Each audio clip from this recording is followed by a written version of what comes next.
Balloon ಉಂಡೆ ಮಾದರಿ balloon open ಇದೆ. ಅದೇ ಬೆಲೂನ್ ಓಪನ್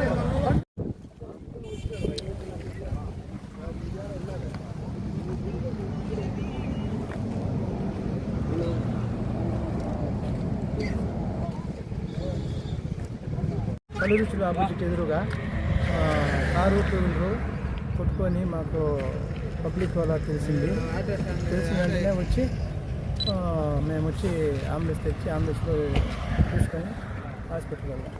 ఆ మనిషికి ఏం గాయాలైంది? ఆ మనిషికి తొడ కట్ అయిపోయింది. తొడ కట్ అయిపోయింది, కింద మోకాల కింద దెబ్బలు తగిలింది. అది అన్ని హాస్పిటల్లో పోయింది. రెఫరే అంతే చాలు.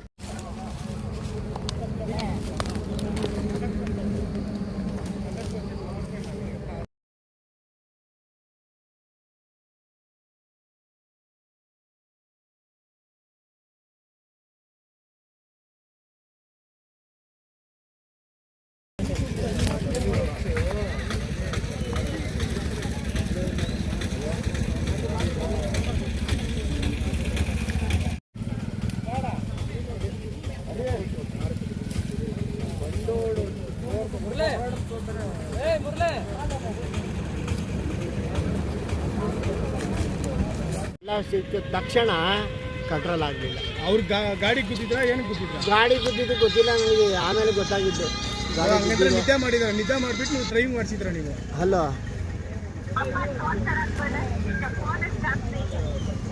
ಅಮ್ಮಲ ಅಮ್ಮ ರೇಣುಕಾ,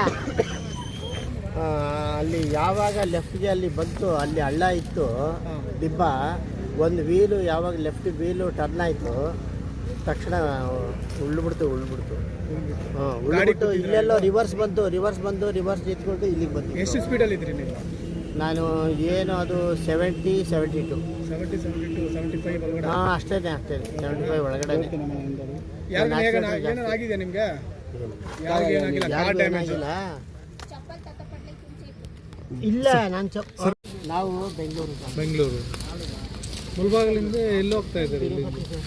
ತಿರುಪತಿ ದರ್ಶನಕ್ಕೆ ಹೋಗ್ಲಿ 4. ನೀವೊಬ್ಬರೇನಾ ಮತ್ತೆ ಯಾರಿದ್ದಾರೆ? ಮುಳಬಾಗಿಲು ಯಾಕೆ ಬಂದಿದ್ದಾರೆ? ಅಲ್ಲಿಂದ ಹೋಗ್ತಿದ್ದಾರೆ ಅಂತ ಹೇಳ್ತಾರೆ. ಅಲ್ಲಿಂದ ಮುಳಬಾಗಿಲಿಂದ ಟಿಫನ್ ಮಾಡ್ಕೊಂಡು ಹೊರಟಿದ್ದು ನಾವು. ಎಷ್ಟು ಗಂಟೆಗೆ ಮಾಡಿದೆ ಟಿಫಿನ್? 8:30. ನಿಮ್ಗೇನ ಹೆಲ್ತ್ ಪ್ರಾಬ್ಲಮ್ ಇದೆಯಾ? BP ಏನೋ? ಏನು ಇಲ್ಲ. ಶುಗರ್ ಏನು ಆಗಿಲ್ಲ. ಈಗ ಅಲ್ಲಿ ಬ್ರಿಡ್ಜ್ ಅಂದೆ ಎಷ್ಟು ಸ್ಪೀಡ್ ಅದರಲ್ಲಿ ನೀವು? 75 ಒಳಗಡೆನೆ. ಮತ್ತೆ ಎಲ್ಲಿ ನೋಡ್ತಾ ಇದ್ದಾರೆ ನೀವು ಈಗ ಡ್ರೈವ್ ಮಾಡ್ತಾ ಇರೋ ಟೈಮಲ್ಲಿ? ರೋಡ್ ಮೇಲೆ ಗಮನ ಇದ್ದಿದ್ದು, ಇದ್ದಕ್ಕಿದ್ದಂಗೆ ಲೆಫ್ಟ್ ವೀಲು ಟರ್ನ್ ಆಗೋದು, ಆಟೋಮೆಟಿಕ್ಲಿ ಟರ್ನ್ ಆಗಿದೆ. ಬ್ಯಾಲೆನ್ಸ್ ನಮ್ಮದು ಸ್ಟೇರಿಂಗ್ ಬ್ಯಾಲೆನ್ಸ್ ಆಗಿರ್ಬೋದು, ಅದು ಇದ್ರ ಸುಮ್ಮನೆ ಬರಲ್ಲ. ಅದು ಲೆಫ್ಟಿಗೆ ಯಾವಾಗ ಒಂದು ಸ್ವಲ್ಪ ಎಳ್ದಂಗೆ ಆಯಿತು, ಕಂಟ್ರೋಲು. ನಿಮ್ಗೆ ಏನಾದ್ರು ಕಾಣಿಸಿದ್ದಾರೆ ಅದರಲ್ಲಿ? ಇಲ್ಲ, ನನಗೆ ಇದು ಅಡ್ಡಾಗಿದ್ದೇನು ಕಾಣಿಸಿಲ್ಲ. ಇದು ಅದು ರೋಡ್ ಬಿಟ್ಬಿಡ್ತಲ್ಲ, ಆಫ್ ರೋಡು ಗುಡ್ಡೆ ಆಯ್ತು, ಅದು ಕಾಣಿಸ್ಬಿಡ್ತು ನನಗೆ ಇಮಿಡಿಯೇಟಾಗಿ. ಕಾಣಿಸಿದ ತಕ್ಷಣ ನನಗೆ ಆಮೇಲೆ ಗೊತ್ತೇ ಇಲ್ಲ. ಆಮೇಲೆ ಎಲ್ಲೆಲ್ಲಿಗೆ ಹೆಂಗೆ ತಿರುಗಿ ಬಂದೆ ಅಂತಲೂ ಗೊತ್ತಿಲ್ಲ. ಸರ್, ಕಾರ್ ಡ್ರೈವರು ಓನರ್ ನೀದಾನೆ? ನಾನೇ ಸರ್. ಹಾಂ, డ్రైవరు. మా ఇప్పుడు నీకు తెలుగు వచ్చా? ఆయన ఏమో అడుగుతాను. మా ఎట్లా జరిగింది అట్లా చెప్పు. అట్లా చెప్పండి, ఎట్లా జరిగింది అట్లా యాక్సిడెంట్? చెప్పు, పర్లేదు చెప్పు. ఎవరిని అట్టం దూరినారా? లేదు, ఎవరు రాలేదు, సడన్ గా అయిపోయింది.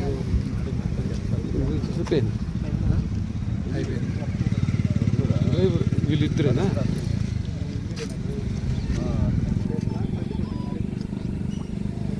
మేము ఇప్పుడు ఇలా కార్ చూస్తే మాకే భయమే మేము సేఫ్గా వచ్చింటాం కదా వాళ్ళకే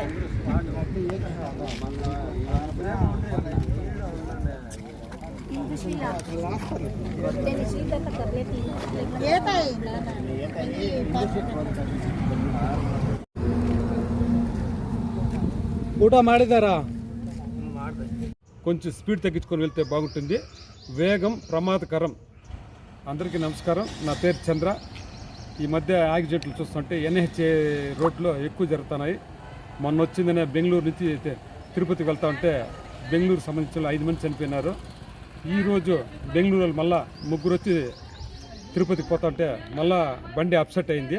ఏమిరా విషయం అంటే మెయిన్ వచ్చి ఈ రోడ్లో బండ్లన్నీ స్పీడ్ 120, 130 పైన 100 పైనే పోతుంటాయి. బండి కంట్రోల్ కావు. మెయిన్ ఏమిటంటే వీళ్ళు ఓనర్లుగా ఉండేవాళ్ళు వీళ్ళే డ్రైవ్ చేసుకుని వచ్చేస్తారు. దయచేసి మీ ఓనర్లుగా ఉండాలి 50 కిలోమీటర్ 100 కిలోమీటర్ వరకు మీరు బండి తోలండి. కానీ ఇంత లాంగ్ 150 నువ్వు దాటేటప్పుడు ఒక డ్రైవర్ని పెట్టుకోండి. ఎందుకురా అంటే డ్రైవర్కి రోడ్లో ఎట్లా తోలేది మెలకువలు తెలుసు. సొంత బండి మెలకువలు కొన్ని తెలుసు, కొన్ని తెలియదు. ఇది టోటల్ NHA అనేది ఎక్కువ స్పీడ్గా బండ్లు పోతుంటాయి. దీంట్లో జాగ్రత్తగా బండ్లు తోలాలి. దీంట్లో డ్రైవర్లు అయితే మంచి మెలకువలు ఉంటాయి కాబట్టి వాళ్ళు నీట్గా తోలుతారు. దయచేసి లాంగ్ వచ్చేటప్పుడు డ్రైవర్లు పెట్టుకొని రండి. కారు ఉంది కదా అని ఓనర్ కమ్ డ్రైవర్గా రావద్దండి. డ్రైవర్ని పెట్టుకుంటే మంచి సేఫ్టీకి ఇంటికి చేరొచ్చు. ఇది నా యొక్క ఒపీనియన్ మాత్రమే.